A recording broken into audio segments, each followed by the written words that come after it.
पश्चिम बंगाल में चुनावी बिगुल बज चुका है, ये सभी जानते हैं और इसके साथ ही सभी राजनीतिक पार्टियां चुनावी मैदान में उतर चुकी है। हर पार्टी जीत की ताल ठोक रही है और सभी पार्टियों का ये कहना है कि जीत तो हमारी ही होगी, लेकिन जीत किसकी होगी ये तो वक्त तय करेगा। फिलहाल हम रानीगंज में हैं और रानीगंज विधानसभा क्षेत्र से इस बार सीपीएम की तरफ से सीपीएम और कांग्रेस, ये कहना मेरा सही होगा, अलायंस है, इसलिए यहाँ से हेमंत प्रभाकर खड़े हुए हैं। तो हम सीधा बिना वक्त गंवाए उनसे बात करते हैं कि आखिर उनका इस चुनाव में मुद्दा क्या है, वो किस मुद्दे पर खड़े हुए हैं और जनता के लिए, क्योंकि ये वोट जो है जनता का जाता है, जो कि बहुमूल्य वोट है, तो जनता के लिए वो क्या करना चाहते हैं। तो चलिए सीधे हम हेमंत जी से बात करते हैं, उनका चुनावी मुद्दा क्या है वो जानते हैं। सर, आपका चुनावी मुद्दा क्या है? क्योंकि लोग जो वोट देते हैं, जनता उम्मीद करती है कि आप जब आएंगे तो कुछ ना कुछ उनके लिए करेंगे। तो सबसे पहले है कि आपका चुनावी मुद्दा क्या है और जनता के लिए आप क्या करना चाह रहे हैं?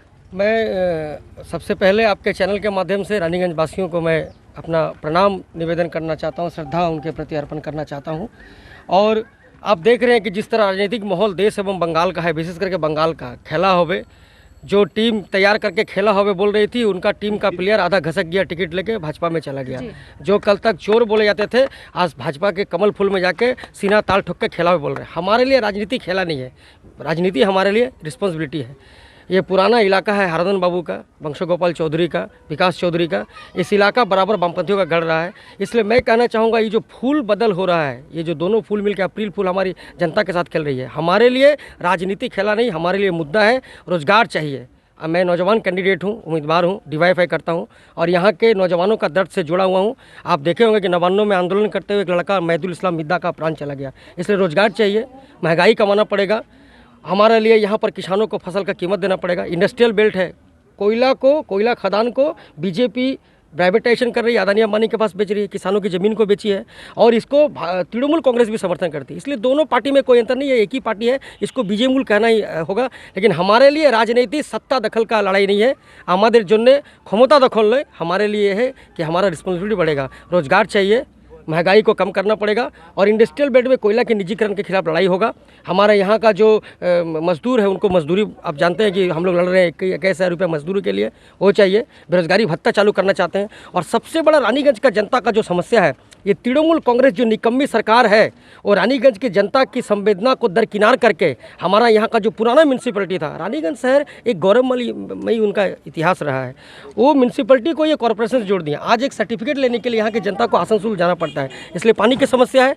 जो काम बाएं बाजू सरकार में हम लोग लाइट पानी करके गए थे, उसके बाद यहाँ जब धावड़ा में घूमते, मैं तो यहाँ का लड़का हूँ, धावड़ा में घूमता हूँ, मोहल्ला में घूमता हूँ, ड्रेन साफ नहीं होता है। एक सर्टिफिकेट के लिए काउंसिलर को खोजना पड़ता है, पुलिस मोहल्ला में घुस जाता है, कोई काउंसिलर का कोई रोल नहीं है। कोरोना में भी हम लोग देखें, हमारे लिए है कि म्यूनसिपलिटी को लौटाएंगे, पानी का जहाँ जहाँ किल्लत है उसका बंदोबस्त करेंगे।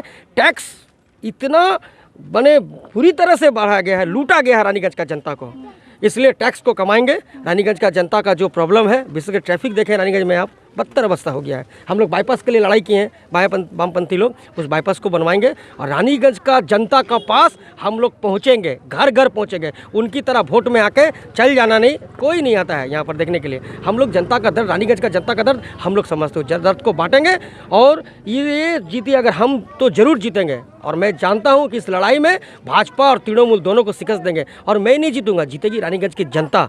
उनका लड़ाई। अच्छा सर, आपका आसनसोल अगर हम बात करें तो पिछले चुनाव में आसनसोल दक्षिण से आपको सीट दी गई थी, जहां पर तापस बनर्जी टीएमसी की तरफ से खड़े हुए थे। आपने उनको कड़ी शिकस्त दी थी, लेकिन जीत उनकी हुई थी। इस बार भी वही कैंडिडेट है, तो आपको क्या लगता है इस बार आप जीत दर्ज कर पाएंगे? क्योंकि हो सकता है कि फिर वही स्थिति हो।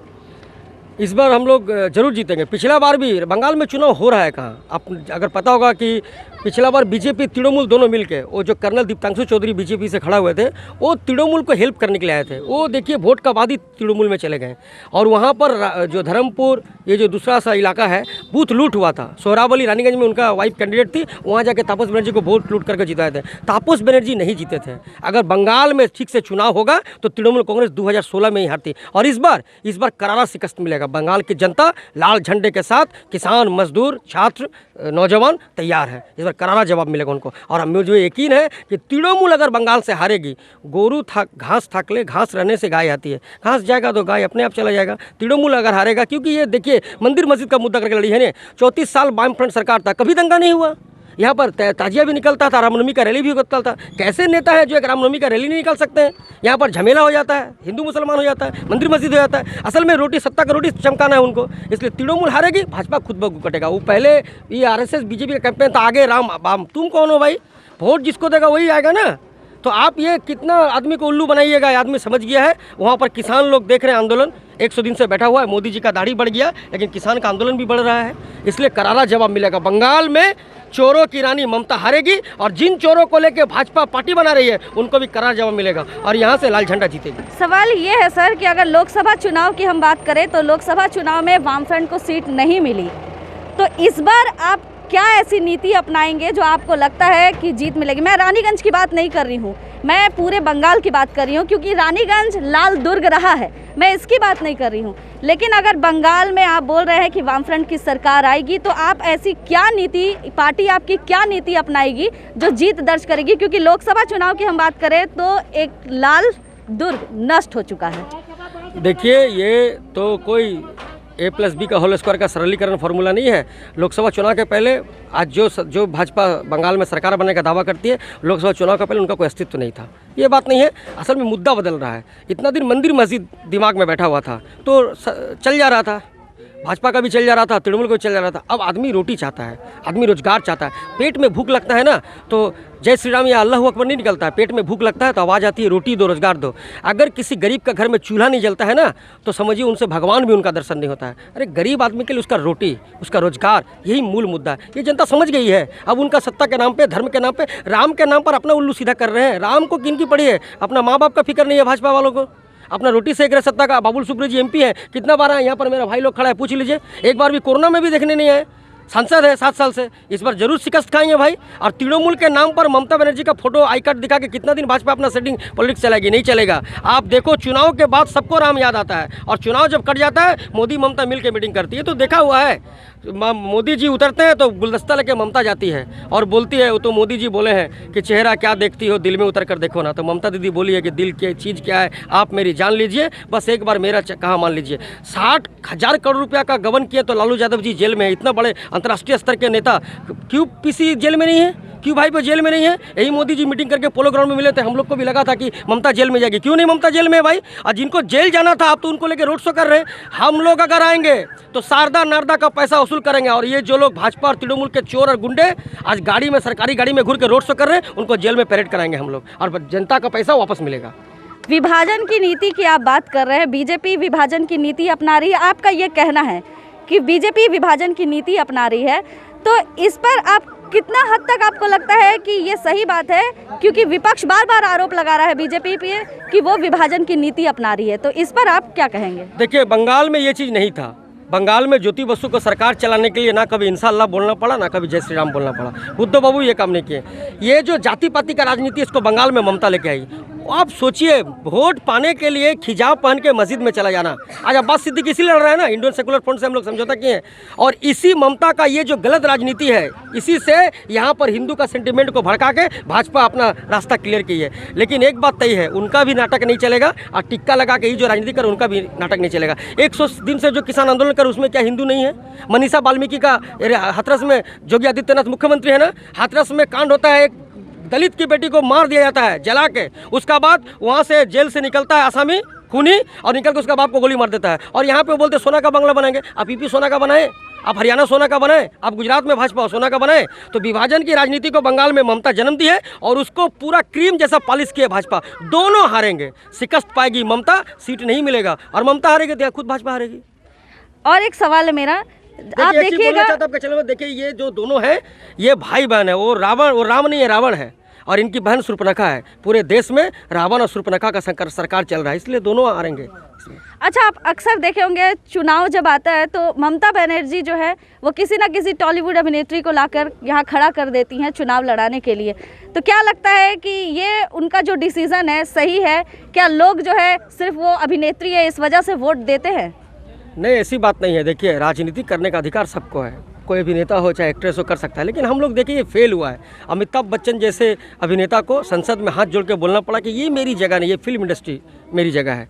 बहुत से जितने भी और कुछ सफल भी हुए हैं। तो अगर कोई नीयत साफ हो ना तो कोई भी आदमी राजनीति कर सकता है। लेकिन ममता वो जो देखिए बातिल प्लेयर को लेके आप विश्व कप नहीं जीत पाइएगा।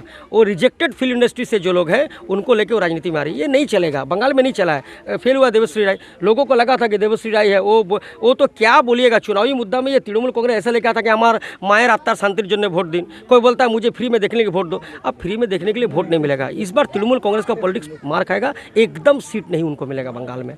अगर 20 भी पार कर जाए तो समझिए गनीमत। तो आपको क्या लगता है इस बार बीजेपी भी नहीं आएगी, टीएमसी भी नहीं आएगी, सिर्फ वामफ्रंट सरकार आएगी क्या? एकदम संयुक्त मोर्चा, क्योंकि मुद्दा देखिए बंगाल के आसमान का रंग बदल रहा है। मैं पहले बोला कि धर्म जात पात के नाम पे जो राजनीति थी उसको जनता समझ चुकी है। रोटी रोजगार के सवाल पे आंदोलन बंगाल में बढ़ रहा है। आप ब्रिगेड देखेंगे 28 फरवरी, आप हड़ताल देखें मजदूरों ने किया, किसान हड़ताल हुआ 8 दिसंबर को। तो जब मुद्दा रोटी रोजगार होगा तो वामपंथी जीतेंगे, ये तय है इस बार बंगाल में सरकार। लेकिन अगर सीपीएम की बात करें तो ये अकेले नहीं लड़के कांग्रेस के साथ अलायंस की है, क्या वजह रही है? देखिए, हम लोग चाहते हैं कि तृणमूल और भाजपा के खिलाफ जो वोट है वो वोट का बंटवारा ना हो। देखिए, सरकार में दोनों है। आप पाप करोगे, मेरा छोटा वाला पाप करेगा तो पाप, ऐसा तो नहीं होता है ना कि मैं आपका कुत्ता मेरा कुत्ता कुत्ता आपका कुत्ता टॉमी। ममता अगर अन्याय की है तो भी अन्याय है। पेट्रोल डीजल का दाम बढ़ेगा तो हम लोग तो मोदी के अगेंस्ट में बोल, कोई बोलता मोदी के बारे में क्यों बोलते हो? अरे 2014 का पहले हम लोग मोदी के खिलाफ में नहीं बोलते थे। सरकार में प्रधानमंत्री हो, आप सामान का दाम नहीं कमा पा रहे हो। 200 रुपये किलो हम लोग मरचा खाई नहीं है, 82 रुपये किलो प्याज मिलल बा और 40-50 रुपये किलो आलू बा। तो सामान का दाम के लिए दोनों जिम्मेवार है, किसान के लिए दोनों जिम्मेवार है, मजदूर का बदहाली के लिए दोनों जिम्मेवार है। तो यहाँ पर भाई भी जिम्मेवार है, बहन भी जिम्मेवार है, रावण भी जिम्मेवार है, शूर्पणखा भी जिम्मेवार है। तो बंगाल ये दोनों सरकार में है, इसलिए दोनों का समालोचना हम लोग करते हैं। और कांग्रेस जब सरकार में आएगी फिर समालोचना करेंगे। कांग्रेस को कहाँ हम लोग छोड़े? सबसे ज़्यादा कांग्रेस के खिलाफ में हम लोग लड़े हैं भाई। राहुल गांधी जी को हम लोग प्यार नहीं करते, उनसे हमारा प्यार का संपर्क नहीं है। राजनीति में तो सिर्फ ये राजनीति के लिए अलायंस हुआ है, राजनीति के लिए नहीं, मुद्दा के लिए।